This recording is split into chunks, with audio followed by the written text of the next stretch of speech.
ನಮಸ್ಕಾರ ಸ್ನೇಹಿತರೆ, ನಾನು ಹನುಮಂತ್ ಮಾಗಿ. ಸ್ನೇಹಿತರೆ, ಬಿಗ್ ಬಾಸ್ ಮನೆಯಲ್ಲಿ ಇದೀಗ ಟಾಪ್ 6 ಕಂಟೆಂಡರ್ಶಿಪ್ಗೆ ಟಾಸ್ಕ್ಗಳು ಕೂಡ ಆರಂಭವಾಗಿದ್ದಾವೆ. ಈ ಒಂದು ಟಾಸ್ಕ್ ಅಲ್ಲಿ ಪ್ರಥಮ ಟಾಸ್ಕ್ ಏನು ಅಂತಂದ್ರೆ ಧ್ರುವಂತ್ಗೆ ಒಂದು ಆಯ್ಕೆಯನ್ನ ಮಾಡೋದಕ್ಕೆ ಕೊಟ್ಟಿರ್ತಾರೆ.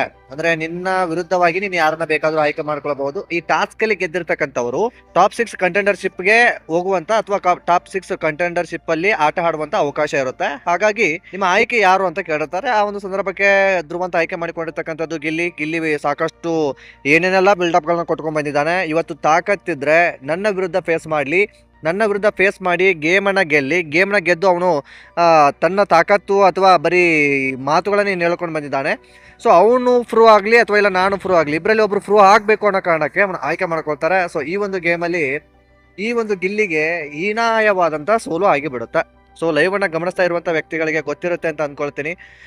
ಲೈವ್ ಅಲ್ಲಿ ಈ ಒಂದು ಟಾಸ್ಕ್ಗಳನ್ನ ಎಲ್ಲವನ್ನು ಕೂಡ ನೋಡಿದಾಗ ಗಿಲ್ಲಿ ಇಷ್ಟು ದಿನಗಳ ಕಾಲ ಏನು ಬಿಲ್ಡಪ್ಗಳನ್ನ ಕೊಟ್ಕೊಂಡು ಬಂದಿದ್ನೋ ಹಾಗೆ ಹೀಗೆ ಗೇಮಲ್ಲಿ ಹಂಗೆ ಇನ್ನೇನೋ ಈ ಬೇರೆ ಬೇರೆ ರೀತಿ ನೀವೆಲ್ಲ ಕೂಡ ಗಮನಿಸಿದ್ದೀರಿ.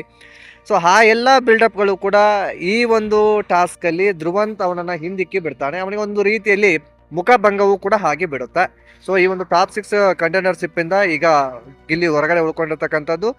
ಬಟ್ ಟಾಪ್ 6ಅಲ್ಲಿ ಏನಾಗುತ್ತೆ ಅಂತಂದರೆ ಈ ವೋಟಿಂಗ್ ಆಧಾರದ ಮೇಲೆ ಗಿಲ್ಲಿ ಬರೋದಕ್ಕೆ ಸಾಧ್ಯ ಆಗುತ್ತೆ. ಬಿಗ್ ಬಾಸ್ ವಿನ್ನರ್ ಗಿಲ್ಲಿ ಕೂಡ ಆಗುವಂಥ ಸಾಧ್ಯತೆ ಇದೆ. ಅಂದರೆ ಹೊರಗಡೆ ಜನರ ಒಂದು ಸಪೋರ್ಟ್ ಅದನ್ನೆಲ್ಲವನ್ನು ಕೂಡ ಗಮನಿಸಿದಾಗ ಗಿಲ್ಲಿಗೆ ಅವಕಾಶ ಹೆಚ್ಚಾಗಿರೋದ್ರಿಂದ ಗಿಲ್ಲಿನೇ ಗೆಲ್ಲಬಹುದು. ಬಟ್ ಈ ಒಂದು ಟಾಸ್ಕಿಂದ ಹೊರಗಡೆ ಇಳಿದಿರ್ತಕ್ಕಂಥದ್ದು ಅಥವಾ ಹೊರಗಡೆ ಉಳಿದಿರ್ತಕ್ಕಂಥದ್ದು ಅವನ ಒಂದು ಗೇಮಿಗೆ ಒಂದು ದೊಡ್ಡ ಮುಖಭಂಗ ಅಂತ ಹೇಳಿದ್ರು ಕೂಡ ತಪ್ಪಾಗಲಿಕ್ಕಿಲ್ಲ.